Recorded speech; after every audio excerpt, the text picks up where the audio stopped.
Movie की शुरुआत में हमें मूवी के मेन कैरेक्टर गैरी किंग को बताया जाता है कि कैसे वो और उसके दोस्त यानी कि ओलिवियर, पीटर, स्टीवन और एंडी स्कूल के समय में बहुत ही मजे करते थे और स्कूल के आखिरी दिन में उन्होंने गोल्डन माइन करने का सोचा था, जिसमें उन्हें एक रात में न्यूटन हेवन जो कि उनका होम टाउन था वहाँ के 12 अलग अलग पब्स में जाके बियर पीनी थी। आखिरी पब का नाम था द वर्ल्ड्स एंड। वहाँ तक उन्हें सारे पब्स कवर करने थे। अब ये लोग अपना सो कॉल्ड गोल्डन माइल शुरू करते हैं, लेकिन आखिरी दिन पब तक ये लोग नहीं पहुँच पाते। अब कुछ सालों के बाद हम गैरी किंग को देखते हैं जो काफी बड़ा हो चुका था और यही अपने दोस्तों की बात वो एक साइकोलॉजिस्ट को बता रहा था। वहाँ बैठे लोगों में से एक इंसान उसे पूछता है कि द वर्ल्ड्स एंड इस पब में ना पहुँचने के कारण क्या उसे पछतावा हो रहा है। उसके जवाब में गैरी मना करता है, पर वो अगले दिन अपने दोस्तों को फिर से उस टाउन में जाकर गोल्ड माइल पूरा करने के लिए मनाने जाता है। सबसे पहले वो पीटर के पास जाता है जो अब अपने पिता का शोरूम चला रहा होता है। उसे गोल्डन माइल पूरा करने के लिए वो काफी मनाता है और वो भी मान जाता है। इसके बाद वो स्टीवन के पास जाता है जो कि कंस्ट्रक्शन इंजीनियर था, उसे भी वो मना लेता है और उसके बाद वो अपने दोस्त ओलिवियर के पास जाता है, वो भी मान लेता है। लेकिन आखिरी दोस्त एंडी उनके साथ वहाँ जाने के लिए मना करता है क्योंकि एक एक्सीडेंट के कारण उसने बियर पीना छोड़ दिया था। लेकिन गैरी को अच्छा नहीं लगता, इसीलिए वो जानबूझ के उसे कहता है कि तुम्हारी माँ मारी गई है और उसे अभी अभी उसके साथ चलना होगा। अब ये कह के एंडी उसके साथ जाने के लिए निकलता है। अब सुबह सब दोस्त अपने होम टाउन जाने के लिए मिलते हैं और एंडी उनकी पुरानी कार जिसका नाम बीस्ट होता है वो लेकर आता है। न्यूटन हेवन जाने के रास्ते में वो लोग बीच में ही रुकते हैं जहाँ पे एंडी गैरी को वीडियो गेम खेलते हुए देखता है और कहता है कि ये बिल्कुल भी नहीं बदला, पहले जैसा ही है। अब न्यूटन हेवन यानी अपने होम टाउन पहुंचने के बाद वे लोग एक होटल में जाते हैं जहाँ पे गैरी अनाउंस करता है कि वो लोग अब गोल्डन माइल पूरा करने जा रहे हैं और होटल से निकलने के बाद वो लोग घूमते हुए पब में पहुंच जाते हैं, लेकिन उन्हें वहाँ पे कोई नहीं पहचानता। तो गैरी 5 ग्लास बियर के ऑर्डर करता है, लेकिन एंडी बियर पीने से मना करता है और अपने लिए सिर्फ पानी ऑर्डर करता है। इसके बाद वे लोग अब दूसरे पब में चले जाते हैं। यहाँ पर भी एंडी ड्रिंक नहीं करता और यहीं पे ओलिवियर को पता चलता है कि उसकी बहन सैम ये भी उसके होम टाउन में पहुंच गई है और वो उसे पब में आने के लिए इनवाइट करता है। सैम के बारे में सुनकर गैरी और स्टीवन खुश हो जाते हैं और हमें पता चलता है कि स्कूल में गैरी और स्टीवन सैम के लिए आपस में लड़ा करते थे और यहाँ पर भी अब दोनों भी आपस में लड़ने लग जाते हैं कि सैम किसे पसंद करेगी। तो ओलिवियर उन्हें चुप करता है। थोड़े समय के बाद सैम वहाँ पे आती है और सबको देख खुश होती है। जब वो रेस्टरूम जाती है तब उसके पीछे पीछे गैरी भी चला जाता है। ये देख सैम चौंक जाती है और उसे पूछती है कि तुम यहाँ पे क्या कर रहे हो। तो गैरी कहता है कि तुमने ही तो मुझे हिंट दी थी यहाँ आने की। ये सुनकर सैम गैरी को एक चाटा लगाती है और पब से चली जाती है। अब लोग तीसरे पब जाने के रास्ते में देखते हैं कि काफी लोग अजीब सा व्यवहार कर रहे हैं और तो और उन्हें शहर में कोई भी नहीं पहचानता, मानो ये लोग यहाँ पे कभी रहे ही नहीं है। अब वे लोग तीसरे पब पहुँचते हैं, लेकिन वहाँ से इन लोगों को भगा दिया जाता है क्योंकि उस पब में गैरी बैन होता है। अब पब से बाहर जाते समय गैरी को बाहर बियर रखी हुई दिखाई देती है, तो अपने शर्त को पूरा करने के लिए गैरी बाहर पड़ी हुई बियर पी लेता है। आगे ये लोग अभी फोर्थ पब चले जाते हैं जहाँ उन्हें अपने स्कूल के समय की याद आती है कि उन्होंने यहाँ पे न्यू ईयर को कितने मजे किए थे। अब उसी दरम्यान हम वहाँ पे शेन नाम के आदमी को देखते हैं और पीटर से चेयर मांगता है। शेन को देख पीटर काफी चौंक जाता है और दोस्तों को बताने लगता है कि कैसे शेन ने उसे परेशान करने की वजह से वो स्कूल में नहीं आता था, लेकिन अब तो वो पीटर को पहचान भी नहीं रहा है। तभी बीच में गैरी सबको शॉट्स पीने के लिए कहता है। ये देखकर एंडी को बहुत ही गुस्सा आता है और वो माइल को छोड़कर वापस घर जाने के लिए कहता है। ये सुनकर गैरी काफी गुस्सा होता है और वहाँ से उठकर रेस्टरूम चला जाता है, लेकिन अपना मोबाइल वही छोड़ देता है। इसी समय गैरी के फोन पर एंडी के माँ का फोन आता है। ये जानने के बाद एंडी तो और भी गुस्सा हो जाता है कि गैरी ने उसे झूठ कहा था। यहाँ पे हम बाथरूम में देखते हैं कि गैरी का एक लड़के के साथ झगड़ा शुरू होता है और उनके बीच में लड़ाई शुरू होने लगती है। लड़ाई में गैरी उस लड़के को नीचे फेंकता है, जिस वजह से उस लड़के का सर अपने धड़ से अलग हो जाता है और उसके शरीर से नीले रंग का खून आने लगता है, जिससे पता चलता है कि वो इंसान नहीं है।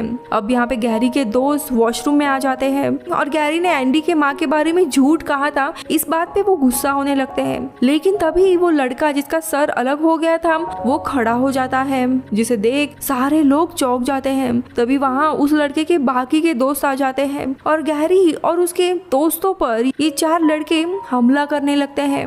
गैरी और उसके दोस्तों को लगता है कि किसी तरह का रोबोट है, इसीलिए वो काफी मुश्किल से उनके साथ लड़ाई करते हैं और उन्हें हरा देते हैं। अब गैरी और पीटर उसके दोस्तों को समझ आता है कि न्यूटन हेवन यानी उनके टाउन में सारे इंसानों की जगह ऐसे ही रोबोट्स ने ले ली है, इसीलिए उन्हें कोई भी पहचान नहीं रहा है।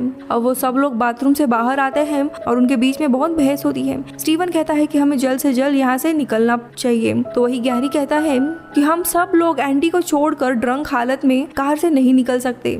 और तभी एंडी जो कि गुस्सा हुआ था वो सदमे में सारे शॉट्स पी लेता है। उसी दरमियान वहाँ पर एक ऑफिसर आता है जो उन्हें पहले भी मिला था और उनसे पूछता है कि उनका गोल्डन माइल पूरा हुआ या नहीं। वो लोग मना कर देते हैं और अब गैरी दोस्तों से कहता है कि हम लोगों को गोल्डन माइल पूरा करना चाहिए, नहीं तो इन लोगों को हम पर शक हो जाएगा। तो वो लोग अब 5th क्लब में जाने के लिए निकलते हैं। वहाँ पहुँचने पर देखते हैं कि सब लोग उन्हें अजीब नजरों से देख रहे होते हैं। वहाँ से बियर पीने के बाद अब वहाँ से ये लोग 6th पब में जा रहे होते हैं। ओलिवियर वॉशरूम के लिए चला जाता है और तभी वहाँ पे ट्रेविड नाम का एक इंसान आता है जो उन्हें पहले वीट बेचा करता था। ट्रेविड इन लोगों को पहचान लेता है, यानी कि वो भी इंसान ही था। इसीलिए अब गैरी उसे सारी सच्चाई बता देता है कि ये लोग कौन हैं।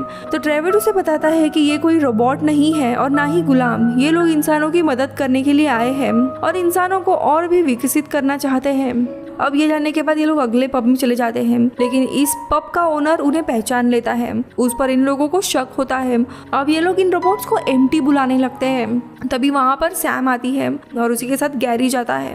उसे फिर से वो बाथरूम में लेके जाकर सब कुछ बताने की कोशिश करता है, लेकिन सैम उसकी बात नहीं मानती और फिर से उसे चाटा मारती है और वहाँ से निकल जाती है। सैम वहाँ पे अपने ट्विंस फ्रेंड्स के साथ बैठी हुई होती है और तभी वहाँ पे पता चलता है कि ये ट्विंस भी रोबोट्स ही होते हैं। लेकिन तभी अचानक से वो दोनों भी ट्विंस सैम पर हमला करने जा रहे होते हैं कि तभी गैरी वहाँ आकर उन दोनों ट्विंस रोबोट को मार देता है और सैम को बचाता है। अब कैसे तैसे उस पब से भागते हुए वे लोग अगले पब में चले जाते हैं। यहाँ पर तो काफी सारे कॉलेज जाने वाले लड़के डांस कर रहे होते हैं और उनके साथ पीटर, गैरी, एंडी भी डांस करने लगते हैं। ओलिवियर उन लोगों के लिए बियर लाने के लिए जाता है। इसी दरमियान बर्सल नाम का एक आदमी आता है जो कि स्टीवन को एक कमरे में लेके जाता है और उसे बताता है कि ये ब्लू लाइट वाले लोग कोई रोबोट्स नहीं है बल्कि एलियंस हैं जो उसी रात आए थे जब इन्होंने पहली बार गोल्डन माइल करने का शुरू किया था। और वो लोग इंसानों को मारने नहीं बल्कि उन्हें और प्रोग्रेसिव बनाने के लिए आए हैं और जो लोग उनकी बात नहीं मानते वो उन्हें अपने जैसा बना देते हैं। इसके लिए उन्हें उनके डीएनए की जरूरत होती है। स्टीवन ये सब कुछ जानने के बाद अपने दोस्तों से न्यूटन हेवन ये टाउन छोड़ने के लिए कहता है, लेकिन इस बार ओलिवियर नहीं मानता। उसे गोल्डन माइल पूरा करना होता है जिसे गैरी को ओलिवियर पे शक होता है, लेकिन फिर भी वो लोग उसके साथ अगले पब में चले जाते हैं।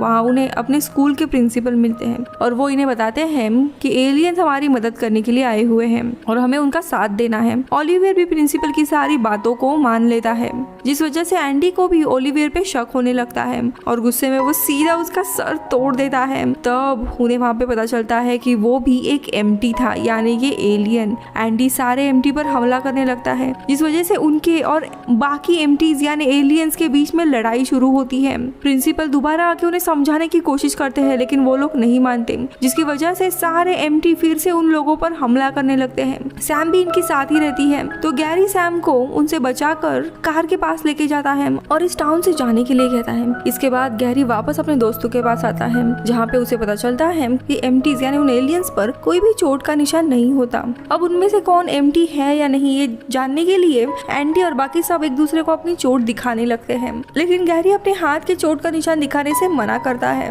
और अपना सर दीवार पर मारते हुए उन्हें साबित करता है कि वो खुद एक इंसान है और गैरी ही है। अब देखते देखते सारे एम्प्टी यानी एलियंस उनके खिलाफ हो जाते हैं और सारे शहर के एम्प्टी एक साथ आकर उन्हें ढूंढने लगते हैं। बहुत सारे लोग उन्हें पकड़ने के लिए उनके पीछे लग जाते हैं। तो वहाँ से गैरी और उसके दोस्त अगले पब की तरफ जाने के लिए निकलते हैं गोल्डन माइल पूरा करने के लिए, लेकिन बीच में ही वो लोग यानी एम्प्टी पीटर को पकड़ लेते हैं। पीटर के पकड़े जाने के कारण सबको बहुत ही बुरा लगता है और एंडी अब गोल्डन माइल को छोड़कर घर की तरफ जाने के लिए कहता है, लेकिन गैरी मना कर देता है। तो एंडी गैरी को गुस्से में मारकर बेहोश कर देता है और न्यूटन हेवन से निकलने के लिए अपने कार के पास जाते हैं। जिसके लिए उन्हें 10th पब से निकलना पड़ता है। वो लोग अब 10th पब के पास जाते हैं और वहाँ से अपने कार के पास जाने की कोशिश करते हैं, मगर गैरी को होश आ जाता है और गोल्डन माइल पूरा करने के लिए वहाँ से वो बियर पीने के लिए जाता है। एंडी गैरी से साथ चलने के लिए कहता है, लेकिन गैरी नहीं मानता और वो अगले पब में जाने लगता है। अब ना चाहते हुए एंडी भी उसके पीछे आता है, लेकिन इसी दरम्यान एक एलियन उनके ऊपर हमला करने के लिए आता है, जिसे एंडी मार देता है। अब यहाँ से आखिरी पब यानी द वर्ल्ड्स एंड पास में ही था। गैरी वहाँ पे जाने निकलता है, जिसके पीछे पीछे एंडी भी चला जाता है। अब गैरी आखिरी पब में पहुंच जाता है, लेकिन इस बार एंडी गैरी को बियर पीने नहीं देता और उनके बीच में लड़ाई शुरू होने लगती है। गैरी आखिरी बियर पीने ही वाला होता है, लेकिन तब तक अचानक से फ्लोर अचानक से नीचे जाने लगता है, जहाँ पर काफी सारे एलियंस होते हैं और यहाँ पे हम एलियंस के लीडर यानी नेटवर्क की आवाज सुनते हैं। वो गैरी से बात करता है और बताता है कि वो सारे इंसानों को अपने जैसा बनाना चाहते हैं, जिससे इंसान और भी एडवांस हो जाएंगे, जिसके कारण इंसान कभी ना तो बूढ़े होंगे और ना ही मारे जाएंगे। एलियंस गैरी को अब उसके टीनेजर का शरीर दिखाता है और कहता है अगर वो उनके साथ मिल गया तो कभी भी वो बूढ़ा नहीं होगा, लेकिन गैरी उनके साथ मिलने से मना करता है। आगे गैरी नेटवर्क से अर्थ को छोड़कर जाने और इंसानों को खुद के भरोसे छोड़ने के लिए कहता है, लेकिन नेटवर्क कहता है कि बिना उसके ये दुनिया नहीं चल सकती। लेकिन फिर भी गैरी नेटवर्क से बहस करता है और नेटवर्क को अर्थ से छोड़कर जाने के लिए मना लेता है, लेकिन नेटवर्क जाने के कारण वो जगह तबाह होने लगती है। लेकिन तभी वहाँ पे सैम आ जाती है और वो सबको बचा लेती है। नेटवर्क के जाने के कारण एक इलेक्ट्रोपल्स जनरेट हो जाती है और पूरी दुनिया में फैल जाती है, जिसके कारण सारे दुनिया के इलेक्ट्रॉनिक्स खराब होने लगते हैं। लेकिन नेटवर्क और एलियन इस अर्थ से चले जाते हैं, जिसके कारण इंसान वापस इंसानों की तरह बनते हैं। अब कुछ सालों के बाद हम एंडी को अपने बच्चों के साथ देखते हैं और वो बच्चों को बता रहा होता है कि कैसे नेटवर्क के जाने के बाद पूरी दुनिया तबाह होने लगी थी और वो लोग डार्क एज में चले गए थे, जहाँ पे कोई भी इलेक्ट्रॉनिक सामान नहीं था। लेकिन उन लोगों ने नए वे से जीना सीख लिया था और नेटवर्क के जाने के बाद फिर से एम्प्टीज में जान आ गई थी, यानी कि वो वापस इंसान बन गए थे। ओलिवियर फिर से इंसान बनकर अपना काम करने लगा था और पीटर भी वापस इंसान बन गया था। तो वही दूसरी जगह पे स्टीवन और सैम दोनों ने भी शादी कर ली थी और लंदन में रह रहे थे, लेकिन किसी को गैरी के बारे में पता नहीं होता। तो वही हम दूसरी तरफ अब गैरी को देखते हैं, जो उसके एम्प्टीज यानी एलियन दोस्तों के साथ पब में जाता है और पानी का ऑर्डर देता है, लेकिन बार ओनर एम्प्टीज को पानी देने से मना कर देता है, जिस वजह से वहाँ लड़ाई होती है और मूवी इधर ही खत्म होती है।